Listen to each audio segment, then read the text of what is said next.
ఇక టాస్క్ విషయానికి వస్తే ఈ టాస్క్లో మొత్తం 5 మెంబర్స్ కదా కెప్టెన్సీ కంటెండర్స్గా ఎంపికైంది. సో ఆ 5 మెంబర్స్ ఏంటంటే వాళ్ళకు సపోర్టివ్గా ఉండే దానికోసం అని చెప్పేసి కొంతమంది ఎంచుకోవాలి. సో 5 మెంబర్స్ ఒక రోల్లో నిలబడుకొని ఉంటారు.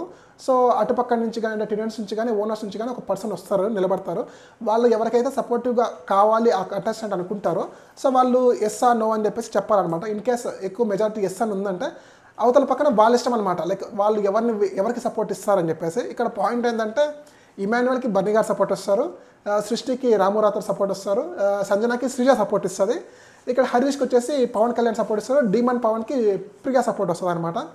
సో ఇక్కడ శ్రీజ చాలా తెలివిగా ఆడింది అనమాట. ఎందుకంటే ఇప్పుడు సంజన గారు ఆల్రెడీ టిరెన్స్ పక్కన ఉన్నారు. సో టిరెన్స్ ఎవరు కూడా తనకి సపోర్ట్ చేస్తారు ఖచ్చితంగా. తనకి సపోర్ట్ చేయకుండా అయితే ఏమంటారు.